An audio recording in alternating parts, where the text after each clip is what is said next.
कर्माचे फळ. एका छोट्या गावामध्ये पंडित रामानंद गोखले राहत होते. ते अतिशय सदाचारी होते आणि ते नेहमी इतरांच्या मदतीसाठी तयार राहत. त्यांच्या आजूबाजूच्या अनेक गावांमध्ये त्यांच्या सदाचाराची ख्याती होती.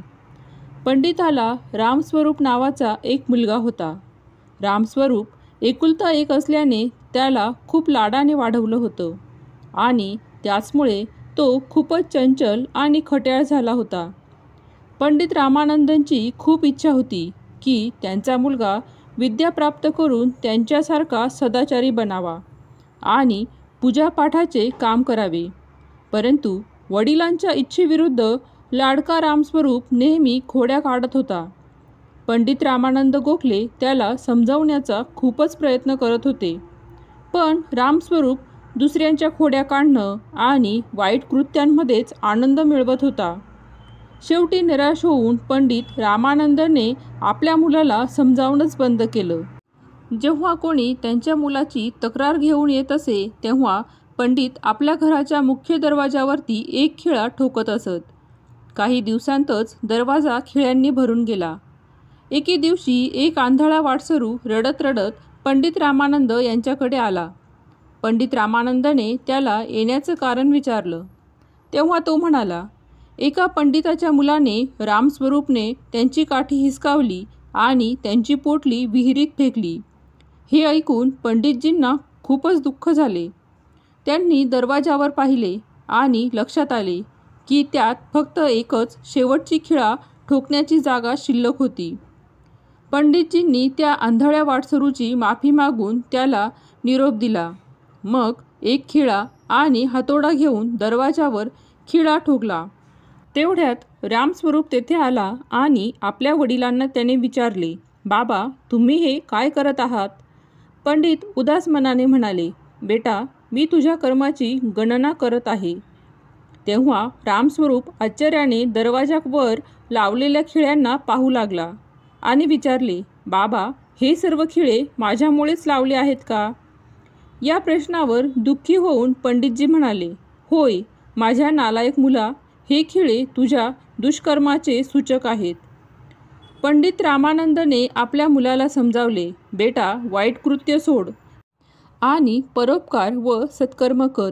ज्ञान आणि विद्या प्राप्त कर. अजूनही वेळ आहे, नाहीतर उरलेले जीवन पश्चातापात जाईल. हे ऐकून रामस्वरूप खूप उदास झाला. त्याला आपल्या चुकीची जाणीव झाली होती. त्याने मनाशी ठरवले की तो आता चांगले कर्म करेल आणि आपल्या वडिलांना दाखवलेल्या मार्गावर चालेल. एकाएकी त्याच्या वागण्यात खूपच बदल झाला. त्याने लोकांना त्रास देणे थांबवले आणि सगळ्यांची तो मदत करू लागला. त्याच्या या बदललेल्या वागणुकीमुळे पंडितजी आता आनंदी राहू लागले होते. त्यांनी रामस्वरूपच्या प्रत्येक चांगल्या कृत्यावर दरवाजावर लावलेल्या खिळ्यांना एक एक करून काढायला सुरुवात केली. आता हळूहळू दरवाजातून सगळे खिळे काढून टाकले गेले. एके दिवशी पंडित अंगणात बसले होते तेव्हा कोणीतरी त्यांना येऊन सांगितले की रामस्वरूपने एका वृद्ध गरीब महिलेची मदत केली आहे.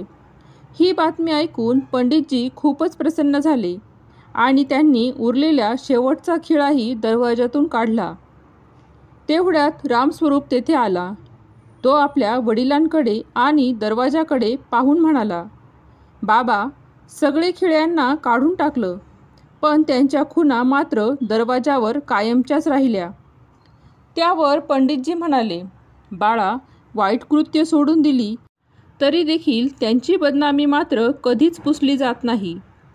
म्हणूनच आपल्याला कधीच वाईट कृत्य करायला नकोत. माणसाने केलेल्या लहानातल्या लहान वाईट कर्माची देखील बदनामी होतेच. त्यांचा पाठलाग सोडत नाही.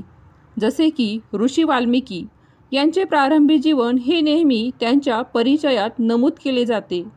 म्हणूनच मनुष्याने नेहमीच सदाचाराचा मार्ग अनुसरण करावा, कारण वाईट कर्माचे परिणाम कायमस्वरूपी वाईटच असतात. व्हिडिओमधील कथा आवडली असेल तर लाईक करा, शेअर करा, सबस्क्राईब करा. धन्यवाद.